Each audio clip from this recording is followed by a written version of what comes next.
I'm going to be opening all 5 guild kits for Ravnica Allegiance over the next few days. Maybe I would like to be able to do them all by next Friday. I've got a busy schedule, and we did have a parental activity this Saturday that really blew me out. That's why I didn't do them as soon as I received them.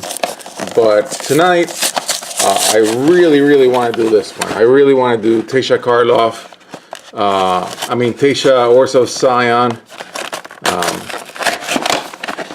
So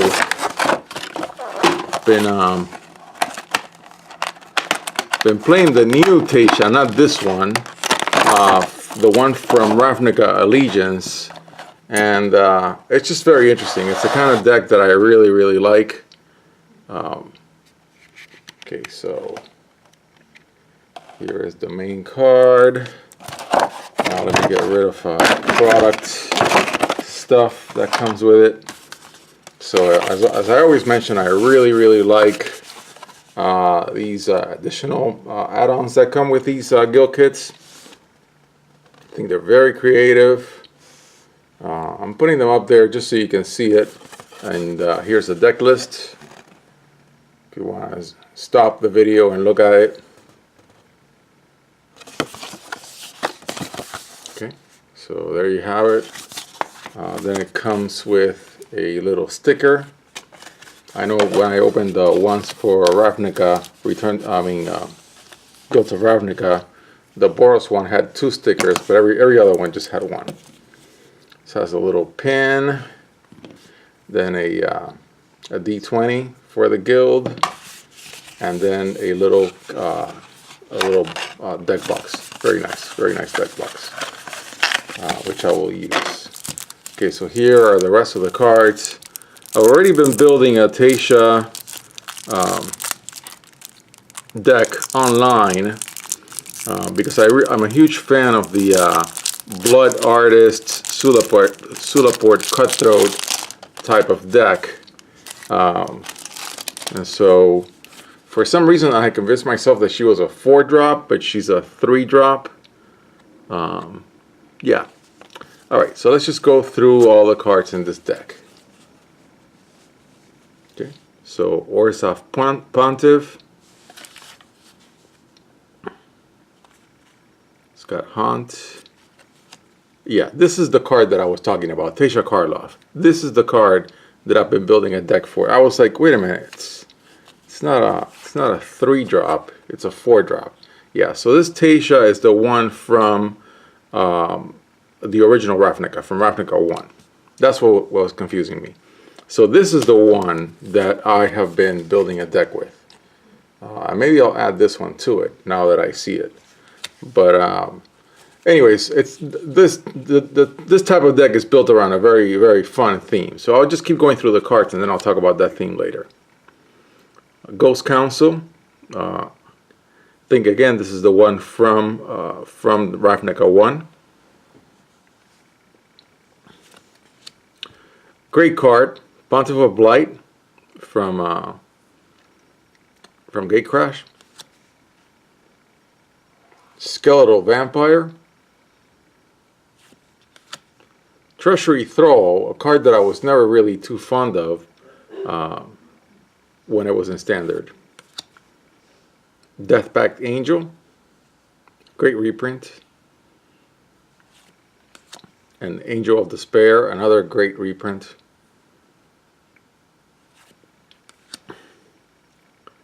Smothering Tithe. Again, it's going through for the Death and Taxes part of the deck, the sub-strategy. I've already pulled this card, Ethereal Absolution. Debtor's Knell, a little too heavy, I think, but good. I'm sure it's going to be fun in a casual setting. Spirit Tokens. Bat Token. Cleric Token, nice. And then the Rusalka.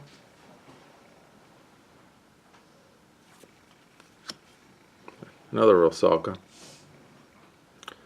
So yeah, the theme is all about you have creatures that can be sacrificed, and when they get sacrificed, they replace themselves. They do something. Of course, what I like to do is put Blood Artist and Zulaport Cutthroat in these decks, and just go to town on counters, on triggers, stack triggers. Two of this card, huh? And yeah, just one of the Pontiff. This is the Guild Mage from Gate Crash. Two of them. Ministrant, Sin Collector, Vampire. So yeah, it's got, whenever another creature you control dies, this card deals 1 damage to each opponent and you gain 1 life.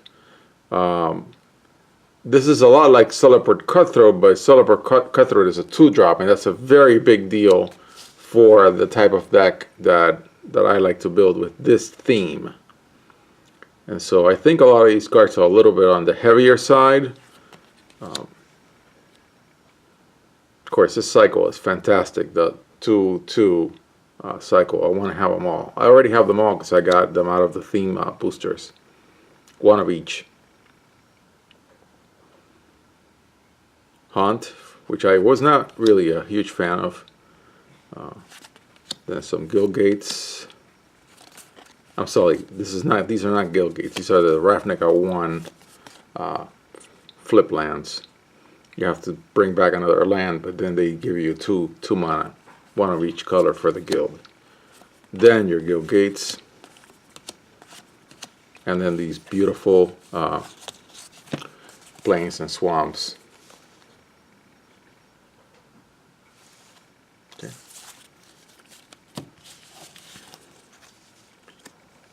Then an artifact, the signets, which are great.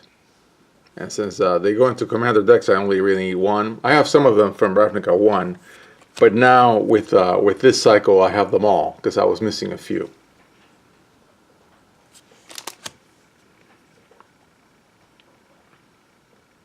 Yep. Orzhov Charm, great card. Another pretty good card.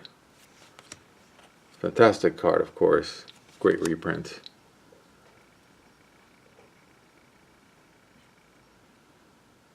Yeah. So you're pinging your opponent for 1 life in any way that you can, but you're also trying to gain 1 life as well. Of course, this is a guild kit. Of all the guild kits that I've looked at, of course I haven't looked at the other 4 for Ravnica Allegiance. This is the only one that I would say fits a theme that I've loved, that I've made many decks to over the years. I made a deck to it when it was just Blood Artist. Of course, there are other cards like Blood Artist. Out of nowhere, I made a deck today on Magic Online. I want to put it on my blog at some point. And I go first, and I play a human being for the first time in months. And it's another person playing a Blood Artist deck. Theirs was better than mine, but I'll document it on my blog. Anyways, about this deck, it's pretty good. I would definitely turn it into either a constructed deck or a commander deck, but I think the one that is a commander deck is not really going to go, does not necessarily want to go in the Zulaport Cutthroat Blood Artist direction. I think that one would be more like a Death and Taxes tokens deck. But the one where you would turn it into a constructed deck is where these cards would come in, especially this one, Taysa Karlov. And so the one thing that I'm finding from playing Taysa Karlov in a constructed deck with 4 of them, number 1, it's a legendary, but number 2, it comes in a little too late. That type of deck, the Blood Artist deck, everything in there is like a 2-drop or a 1-drop. So a 4-drop really has a disadvantage. Either way, I'm having fun, and I'm going to keep testing this, and I'll put it up on my blog. But as far as expanding this deck into a commander deck, I'm not sure that I'm going to do that for this Taysa or this other one. I'm not sure yet. I'll have to think about it. But definitely for Ghost Council. Yeah, definitely. I want to make a commander deck around Ghost Council and see how it goes. So again, these guild kits are fantastic, and as time permits, I'll make videos for the other 4.